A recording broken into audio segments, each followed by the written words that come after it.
That's 23 here, and today we have the Ameight MIGURON Elgar. This knife comes in at $190, and you're getting a pretty good bit for your money here. Excellent price point in my opinion, and you'll see why in just a second. Let's get the specs out of the way. You have overall length of 8 inches, so it's a full-size EDC knife. Blade length of 3.44 inches. Grip area from here to the back right here of 3.8 inches. Thickness 0.50 and close width in the pocket from here to here of 1.25 inches. Blade stock thickness of a pretty chunky 0.15 inches.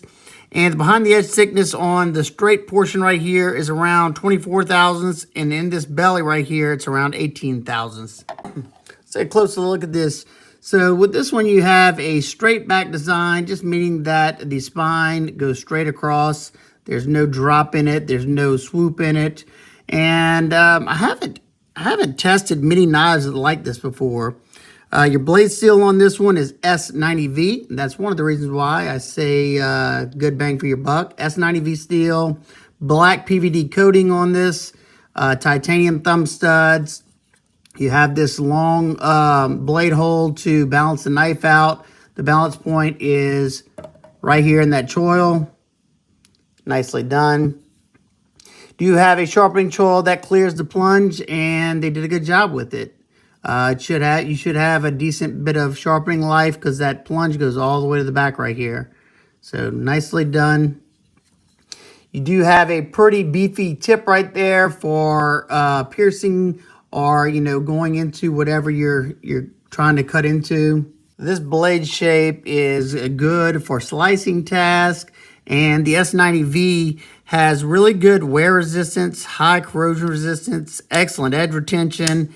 However, sometimes it can be a little brittle if they run it really high. So we're going to do a little cutting and see how well they did with it.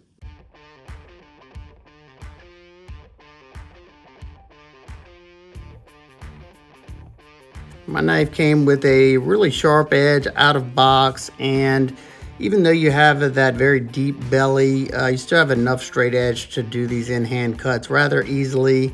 I did have to make a small adjustment in the beginning because I got hung up in that sharpening choil, but it wasn't a big deal once I kind of scooted back a little bit. It sliced well. It feels like I can get a lot of force behind the cuts. We'll have to see later on, say in the wood cutting, but so far so good, and it sliced fairly well also.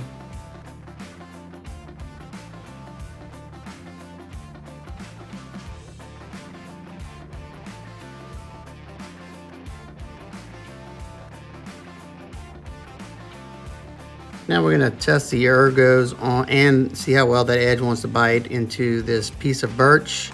And right off the back, it was comfortable. The contour titanium scales had no hot spots for me. And man, in that hammer grip, tons of power. I could push really hard, especially being that it was comfortable. And scales a little bit wider than average scales.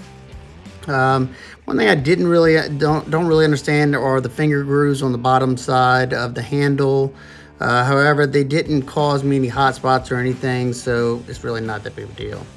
Now we move over to the 1/2-inch twisted sisal rope.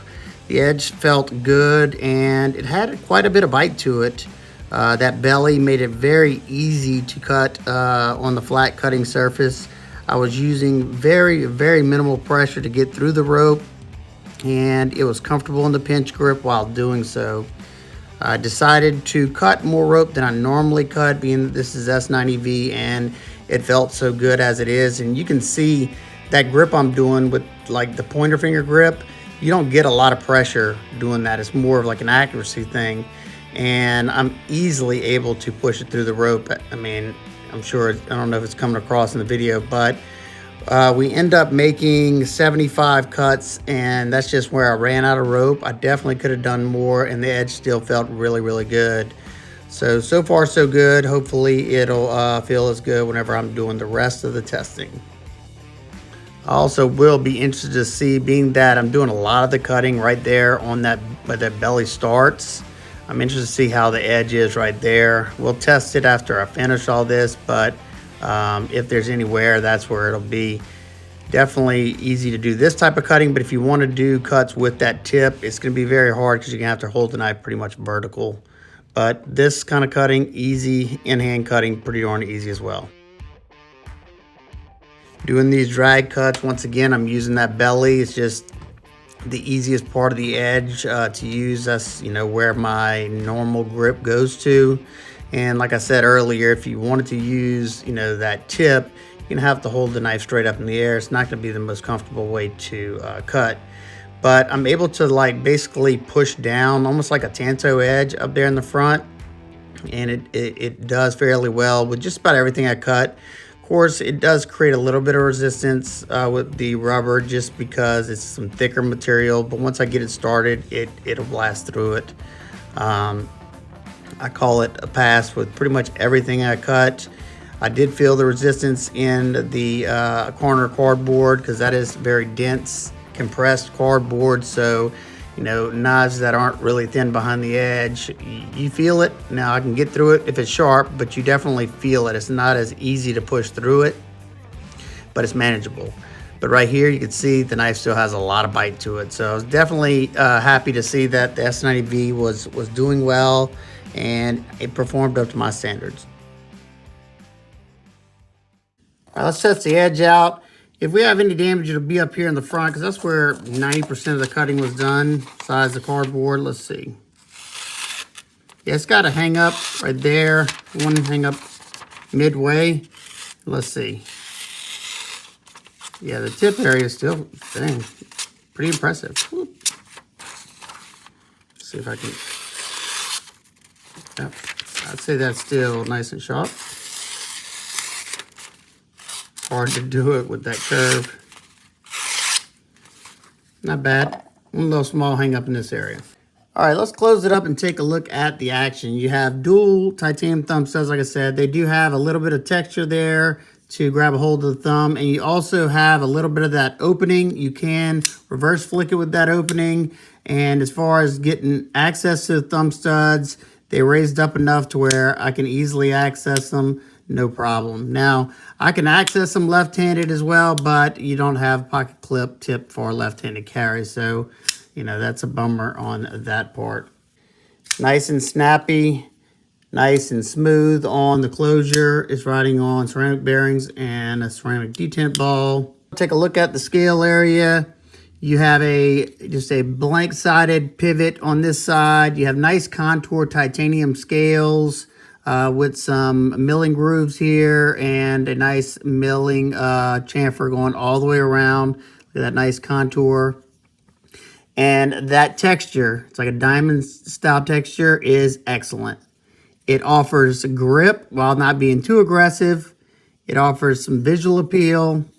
And I think that, this is probably the best made Miguron that I've ever had. I mean, I've had the Carrix. This is probably my favorite as far as looks and use go. I think it's the Carrix, but I had some issues with the inlay and some glue and stuff. You can see right there as well, it's kind of cracked. And then it was definitely nicer than my Strix, I think this one is.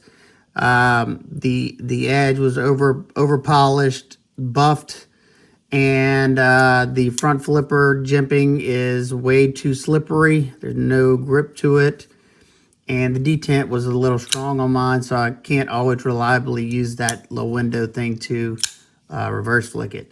But super comfortable knife, and they definitely do some things really, really well. No inlay here, and I think they killed it. I hope we see more of milling patterns on the titanium, especially for 190 bucks with S90V steel titanium frame. That's pretty impressive. The pivot on it is T8, and unfortunately all the rest of the screws are T6, but if you can focus in on those, they're pretty nice and crisp, well done. T6, I would still rather T8, but at least they're done well. Another one of my pet peeves is, let me show you this in the pocket real quick. Now, I know why they put the clip so far down, because I was like, why didn't they just use this screw and then put one more screw here, and that could be one of the body screws? Well, they would have pulled it back that much, then the clip would be sitting on this right here. Now, they could have fixed that by putting the lock relief on the inside, then you wouldn't have to worry about that at all. You know, so now you got, watch, I'm going to show you a lot of the knife sticking out, and just listen to this from that texture because they don't have a flat spot underneath. It's a cheese grater. You have a good bit of a fatted in knife sticking out of the pocket, which is not the end of the world. It's just, you know, pet peeve of mine. It's just a lot. But you do have a lot to hold on to when you're pulling it out. It holds it nicely. But like I said, I wish they would have had a flat spot without the texture on it underneath the pocket clip. And I wish they would have had this pushed back and this relief on the inside. That would have, you know, looked a lot cleaner. Plus, they wouldn't have had to have the clip so far down and that much sticking out of the pocket. As far as the ergos go, being as contoured scales, it's nice and comfortable. I don't really feel the clip much, but this kind of had me scratching my head. Okay, you got this deep choil right here, and then you have this little bitty, whose fingers fit in that? And then because you have, you know, at least they're not sharp points right there, but you know, if I'm getting all the way up on it, these two fingers don't really fit there, so I have to kind of scoot back, and you can see your fingers going over that. Now, it wasn't super noticeable. I could feel it, but it wasn't per se a hot spot, at least not for me. So it's not the end of the world. I just don't understand the reasoning behind that. Flip it over, you have a small titanium backspacer that is flush with the scales, nicely done. Let's take a look at the inside. You do have a good bit of internal milling to save on weight on the top and on the bottom. So they definitely lighten it up as much as they possibly could, especially being that you got a pretty thick slab of S90V. Let's check it out on the scale. First off, in grams, 141.2 grams. And 4.98 ounces. Not as bad as I thought, especially as chunky as it is with all that titanium. All right, let's take a look at the lockup. Mine is sitting, I'd say, at around 40% or so. You do have a hardened stainless insert right there. And the lockup on mine is rock solid. I can't muscle any up or down, no side to side. Very, very tight lockup. I think this would make a great work knife for somebody. The access to the lock bar is good because this side, the show side scale is cut down a little bit further than this choil, and you have that chamfer right there, so it's nice and comfortable to get to that lock. No problem whatsoever. One thing that you will have to be cognizant of is whenever you're going to flip the knife, if you have your finger on that lock bar, it is going to hold this knife closed. I do the reverse flick a lot on it because of that. And it does have a well-tuned detent, so it rockets out. Now for some quick size comparisons, we have the Ameight MIGURON Strix, I think it is, and the MIGURON, is it the Acri? I think it is. I always get that one wrong, but it's in the middle of these two. The Strix is a little bit longer, and this one is a little bit shorter. Ontario Rat Model 1 and 2, it's in the middle of those. Lastly, we have the Hogue Ritter RSK and Mini RSK. It's much more in line with the full-size RSK. Now we could rehash my nitpicks and complaints. This choil area, really don't understand that. Like I said, it didn't really cause a hot spot for me. How low that clip is and how much sticks out of the pocket, I would have much rather see it backed up, put that lock relief on the inside, and then put a flat spot on this texture so it doesn't destroy your pants pockets. But other than that, I tell you, for 190 bucks, I think this is an excellent bang for your buck. If this knife appeals to you in any way, I would say go for it. It's not really my go-to blade shape. I think I would have rather the clip point version that they have. I forgot the name of it, but it looks just like this, but with a little bit different blade shape. That looks more my speed. But as far as fit and finish, how well it held up on a factory edge, and how good the action is, how comfortable it is, I think you're getting a lot for your money, especially in this heavily inflated market right now. I definitely hope that MIGURON does more textured titanium knives because I think they did a excellent job here. Like I said, for me, they kind of fell short on these two. Now, I still love this knife, and I carry it a lot, but it you know, for the price point, it wasn't meeting, you know, that price point in my opinion. Now this one, you know, I like the aesthetics of the knife. I think it's a great knife as far as comfortable, beefy knife, but you know, if it's gonna be a front flipper, it needs to not be so slippery.